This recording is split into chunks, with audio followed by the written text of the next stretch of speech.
পাহাড়ি রাস্তা পাড়ি দিয়ে আমরা এখন সাজেকে। গাড়ি থেকে নামার সময় ড্রাইভার আমাদের কংলাক পাহাড়ে যাওয়ার সময় বলে দেয়, তাই আমরা অল্প সময়ের মধ্যেই ফ্রেশ হয়ে দুপুরের খাবার খেয়ে ফেলি। যাওয়ার পথে পাহাড়ের চূড়ায় মসজিদটি অপূর্ব সুন্দর লাগে। এরপর আমরা পার হই সীমান্তের অতন্ত্র প্রহরী হেলিপ্যাড। এখানে সকালে সবাই জড়ো হয় সূর্যোদয় দেখতে, যা আমি আমার পরবর্তী ভিডিওতে দেখাবো। সূর্যাস্তের আর বেশি সময় নেই। এই কংলাক পাহাড়ের চূড়ায় থেকে সূর্যাস্ত দেখতে অসম্ভব সুন্দর লাগে। পিছনে পাহাড়টা দেখেন কত উঁচায়। কি হয় হোক, আমি ওখানে যাবো।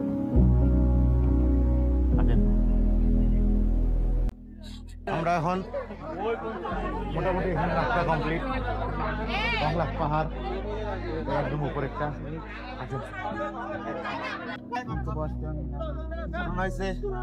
কি বলেন ভাই, আমাদের বয়স হয়ে গেছে, 2টা পা থেকে 3টা পা বানাইতে বাধ্য হইলাম। খুবই ক্লান্ত হয়ে গেছি, আর মনে হয় বেশি দূর নাই ভাই, পারবো, আমি যাইতে পারবো। খুব ক্লান্ত অবস্থা, শোচনীয়। কিন্তু প্রত্যেকটা দৃশ্যই দেখার মতো, কোনোটাকে ছাড়তে চাচ্ছিলাম না আমি।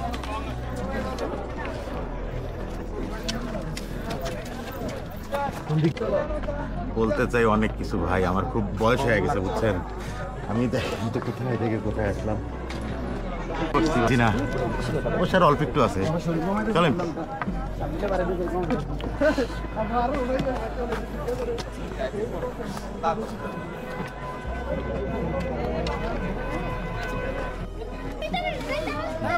আমি এখান থেকে না যাইতে চাইলে ভাই আমাকে জোর করেন না, 15-20 দিন থাকার চিন্তা করতে।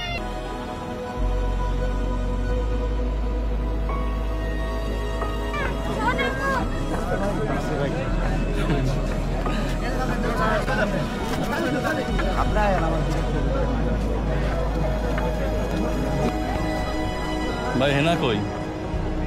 হেনাকে খুঁজে কি হবে ভাই, আমার ক্ষমতা নাই, হেনার দরকারও নাই, শেষ। হেনা তুমি কোথায়? পাহাড়ে জঙ্গলে সবখানে খুঁজলাম, ওনাকে পাইলাম না।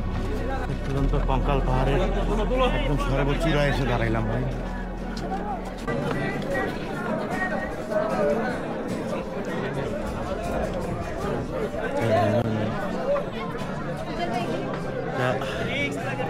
সর্বোচ্চ শেষে এসে দাঁড়ালাম।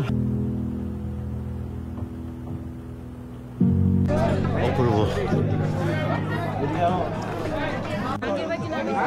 চলে যাচ্ছি, বিদায়।